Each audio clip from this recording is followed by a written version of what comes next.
Hey, true crime fanatics, this is Claire. And I'm Andy. You're tuned in to the Homicide Hobbies podcast, which is a podcast for people who love to hear about the horrendous crimes that people commit. Enjoy. She ready, Freddie? Ready. That's your cue. I don't like these facts. What state is it, and I can find some? So, it's the turkey capital of America. Massachusetts. Close. I don't believe you. The city prides itself on... no, fuck that. We're not doing city. They pride themselves on fucking themselves? Mm-hmm. California. Yes. You said close with Massachusetts. I sure did. I knew not to trust you. Anyway, this case made me think a lot about you, Claire. I don't know how to take that just yet. On the evening of September 9th, 2018, 29-year-old Krystil Kincaid was doing what thousands of mothers do every single day. Grocery shopping. Close. She was driving home from work. Krystil was a mother to 3 children, a daughter who was 11, 2 sons who were 8 and 4.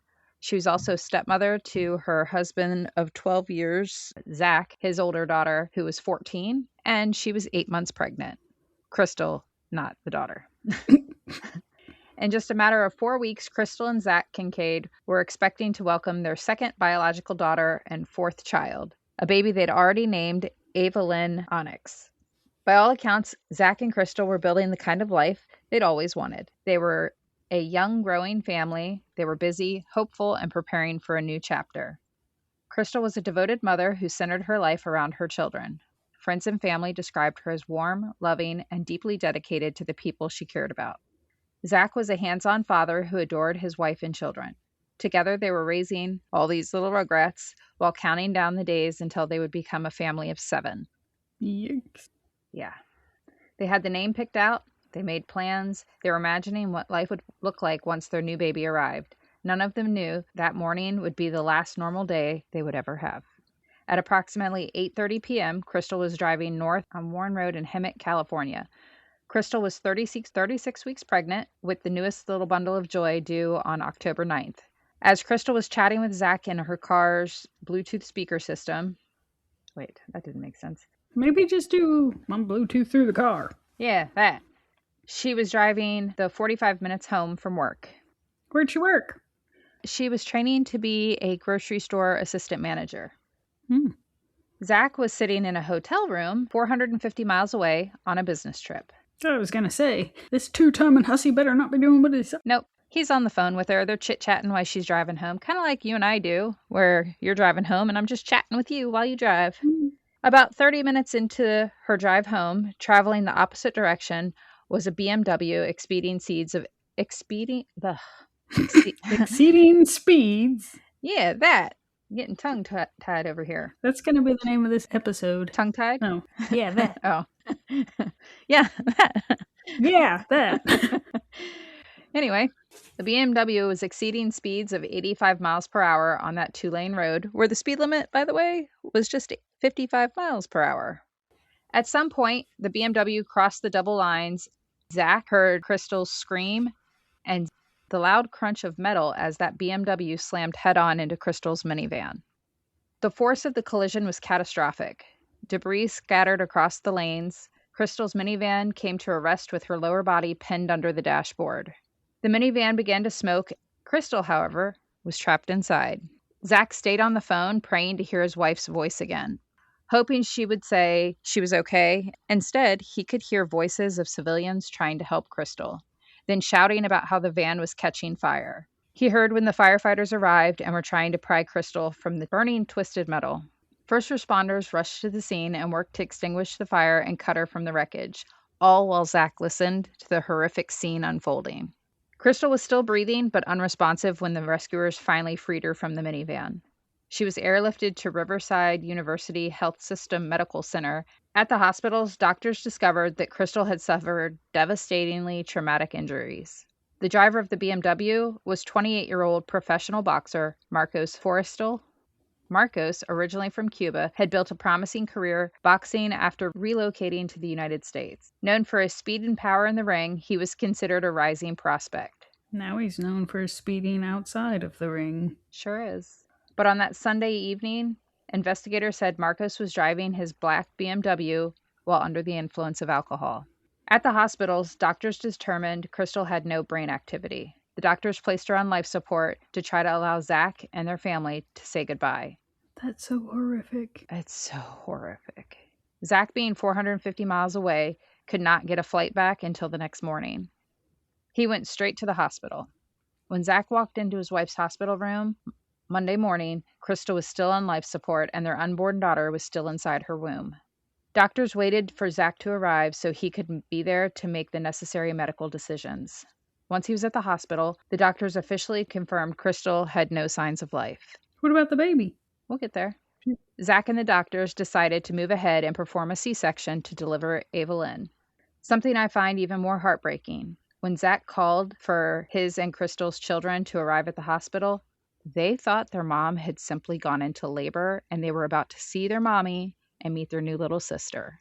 Instead, Zach had to look at his 11-year-old daughter and his 8- and 4-year-old sons and tell them that their mother was not going to make it.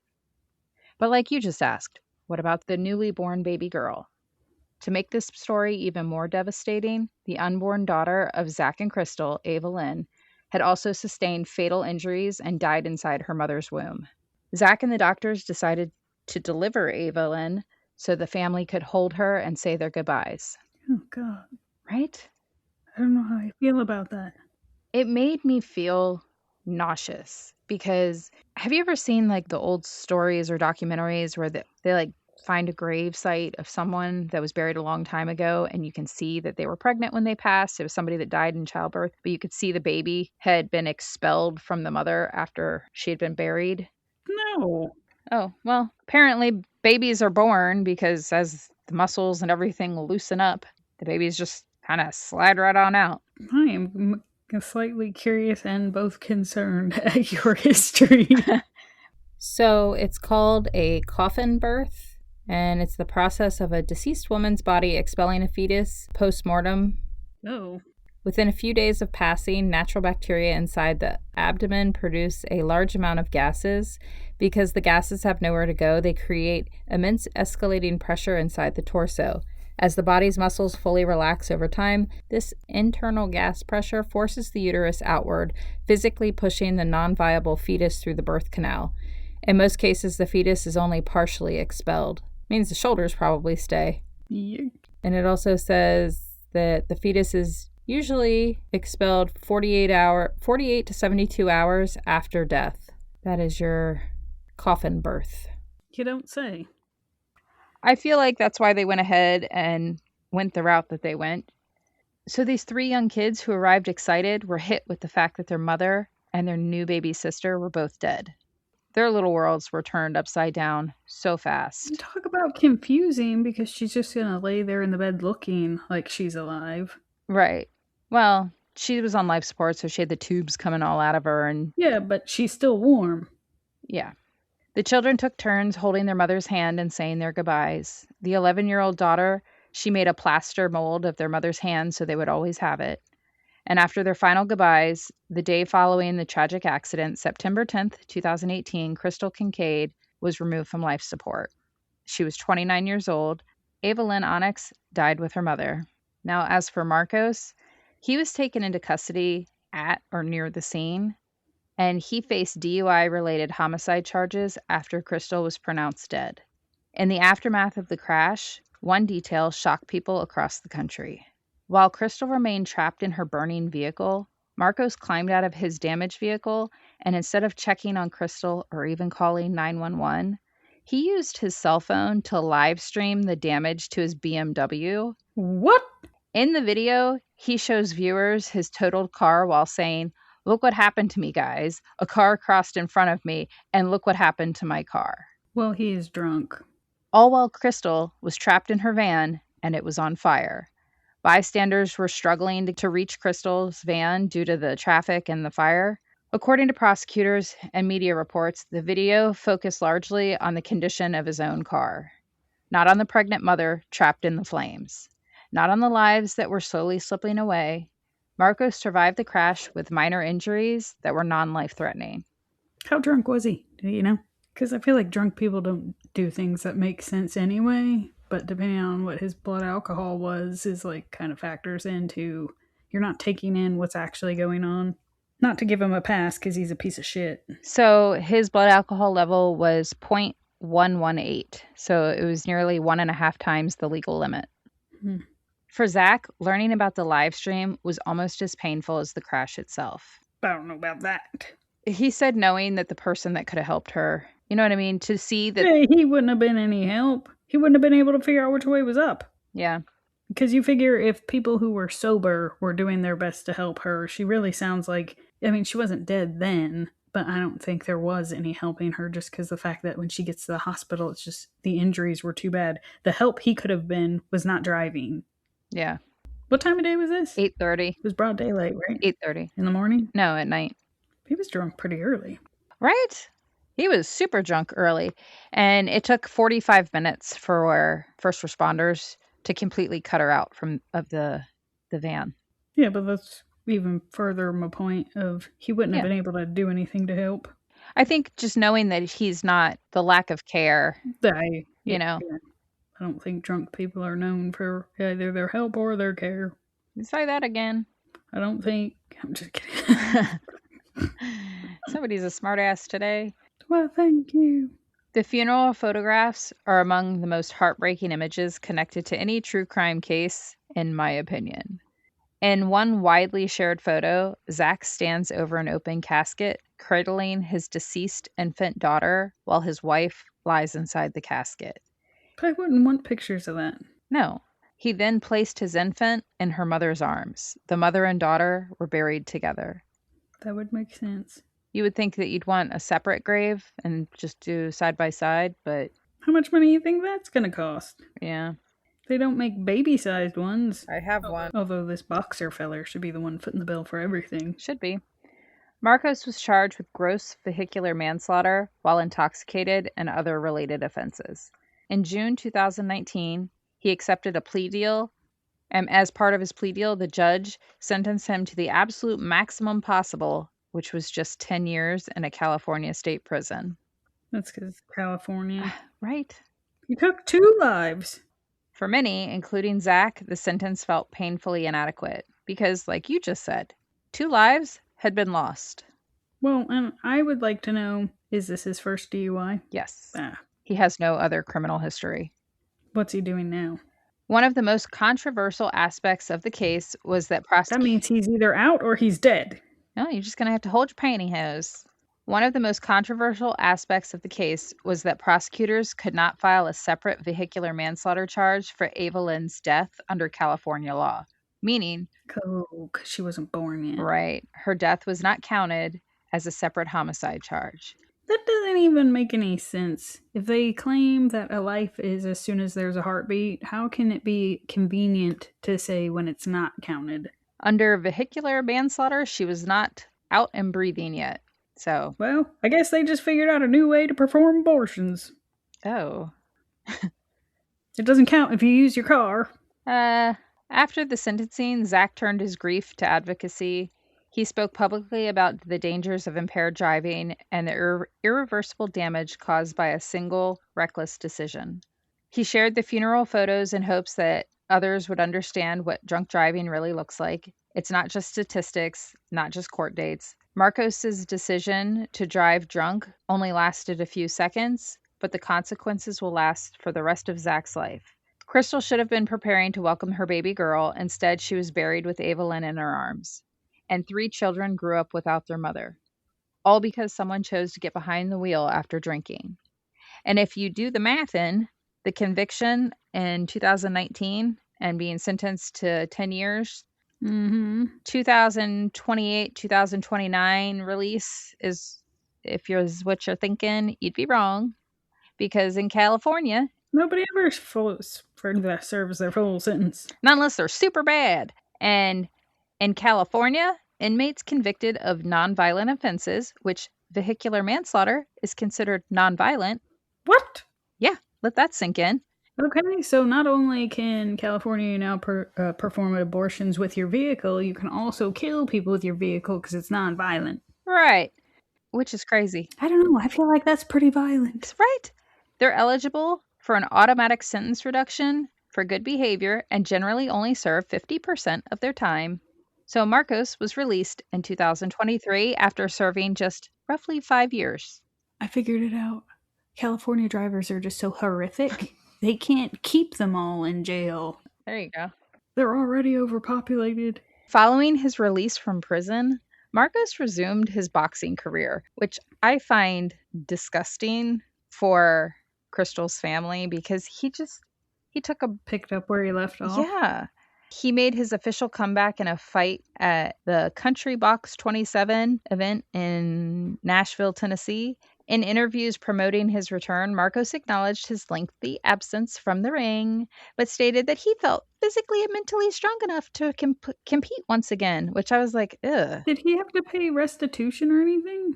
Because I feel like not that any sort of money is going to right that wrong, but if he's able to be out and about and make plenty of money, that he left a single parent with a lot of kids and the funeral costs, like all of the things. I mean, I'm sure they had car insurance and all that, but There is no public record showing that Marcos paid any substantial financial restitution or civil settlement to the Kincaid family. hmm. Is he on probation? You know how they do like the conditions of being let out early? Yes, he is on parole or community supervision, whatever you want to call it. If he violates any of his restrictions or gets caught drinking, his parole can be immediately revoked and he'd have to serve the remainder of his 10-year sentence. So, Well, I'm gonna hope that he chooses never to do that again because how much I mean, it was already a horrible case to begin with, but how much worse if he does it again? oh, I, Like then the state of California allowed it. yeah, I mean, I have mixed feelings because I do understand when you make a poor decision and it's like it really was a poor decision and left ripples forever. yeah. But there really is no There's writing this one. There isn't, and that's part of the reason that this case sucked me in was Marcos had never been in any sort of trouble before. He was old enough to know better because realistically, if you're old enough to drink, you're old enough to know better. And he still chose to get behind the wheel of the car. I blame his fighting career because I feel like one too many knocks to the head. He was new in his fighting career. Yeah, but professionally, I'm sure he didn't just decide fighting was his thing. But like, I feel like he probably felt some level of untouchable. Yeah, That can't happen to me. And just because this is the first time he got caught drinking and driving, that doesn't mean it was the first time he was drinking and driving. that's true. But because Marcos is already out of prison, Zach continues to actively share their story. And he wants to change California's laws so that an unborn child is recognized as a human life in manslaughter cases. I agree, because you can't have it both ways. Right. You can't say that it's a active, living, Yeah, it's a breathing person, person. and they'll be like, oh, he didn't draw a breath. Right. But this change would ensure future drunk drivers face consecutive sentences for every life they take, preventing them from being released so quickly. As it should be. Well, bare minimum, at least change it so that vehicular manslaughter is not considered a violent charge, but yet if you hit somebody with your car, it's a attempted murder with a deadly weapon. That doesn't make any sense to me. So basically, hit somebody with your car intentionally, then chug a bottle of vodka and be like, whoopsies. Right? Like, it's so the laws are so ass backwards. I have some pictures for you too.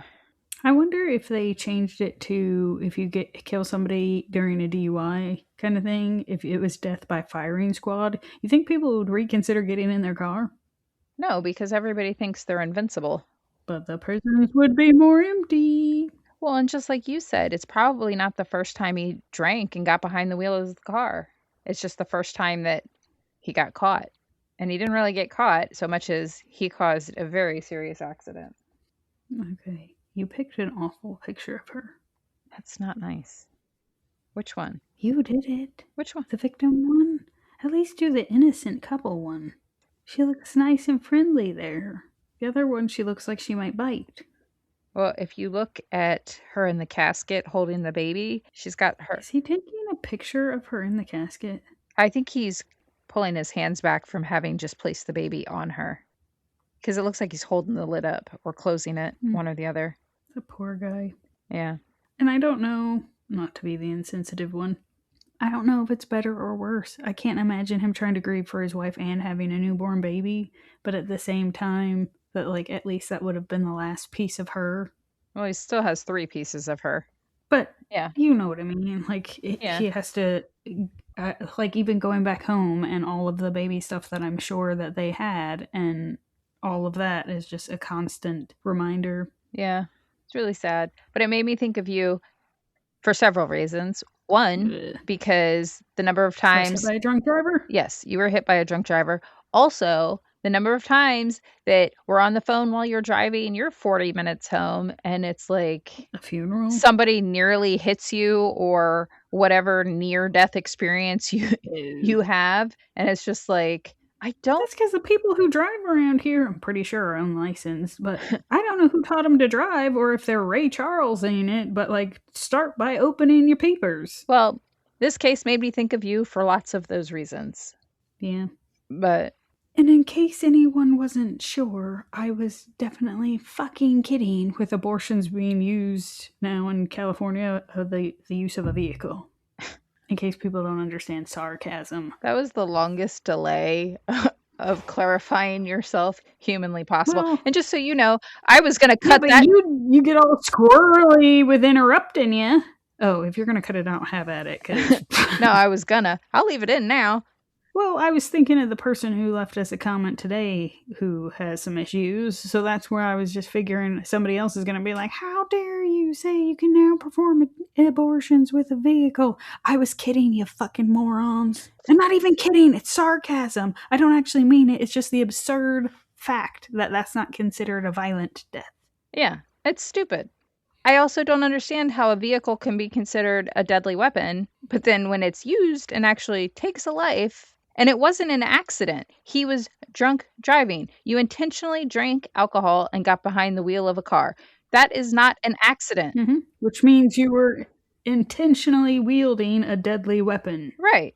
I could see if he was driving and it was icy or rainy or whatever and he lost control and caused an accident. But the fact that he's going over 30 miles over the speed limit, he was intoxicated, those aren't accidents. That's not non-violent.